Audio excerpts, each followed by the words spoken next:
কম্পিউটারের যে কোনো স্থানে আমরা কীভাবে বাংলা লিখতে পারি। আমরা যদি এখানে একটা ফোল্ডার নেই, ফোল্ডার নিয়ে আমরা নিউ ফোল্ডার দিয়ে একটা ফোল্ডার নেই, এখানে বাংলা লিখতেছি। এখানে সবসময় কী হয়, ইংরেজি হয়। আমাদের বাংলা লিখতে চাই, বিজয় দিয়ে দিই, বিজয় ক্লাসিক দিয়ে এখানে বাংলা লিখতে চাই। এই যে ইংরেজি বিজয় ক্লাসিক দিছি, তারপরে ইংরেজি। তাহলে আমরা এখানে কীভাবে বাংলা দিয়ে ফোল্ডারের নাম লিখতে পারি। তখন আমাদের একটা কাজ করতে হবে, তখন আমরা বিজয় ক্লাসিক ইউজ করব না। আমরা ফোল্ডারে নাম লিখতে গেলে আমরা তখন ইউজ করব ইউনিকোড, বিজয় ইউনিকোড। বিজয় ইউনিকোড দিয়ে এখন যদি আমরা বাংলা লিখি, এখন বাংলাতে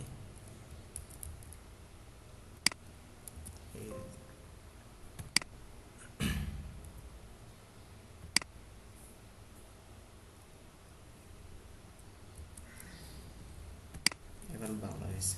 তাহলে আমাদের কি ইউজ করতে হবে, ইউনিকোড। ইউনিকোড আমরা কয়েক কিবোর্ড শর্টকাটের মাধ্যমে চেঞ্জ করতে পারি।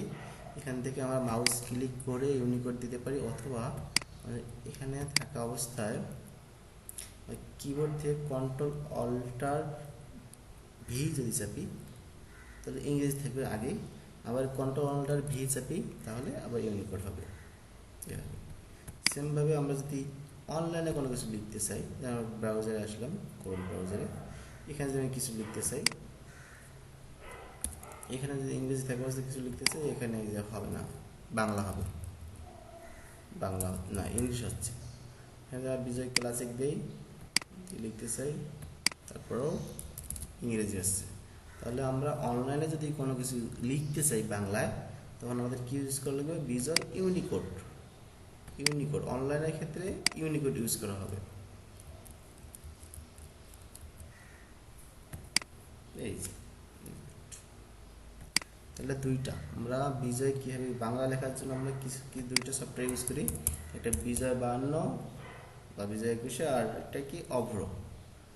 বিজয় আমরা ইউজ করব যখন বিজয় দিয়ে আমরা যখন ওয়ার্ডে লিখব, ওয়ার্ড ডকুমেন্ট ফাইলে, তখন বিজয় ক্লাসিকটা ইউজ করব। লেখালেখির ক্ষেত্রে, কোনো বই লেখার ক্ষেত্রে, কোনো প্রিন্টিং লেখার ক্ষেত্রে আমরা বিজয় ক্লাসিক ইউজ করবো। আর যখন আমরা অনলাইনে কিছু লিখব, বাংলা লিখতে চাব, অথবা ডেস্কটপের অন্য যে কোনো জায়গায়, যেমন এই ডেস্কটপের ফাঁকা জায়গায় বা ফোল্ডারের নাম লিখতে যাব, তখন আমাদের ইউনিকোড ইউজ করা লাগবে। ধন্যবাদ, এই পর্যন্তই আজকে।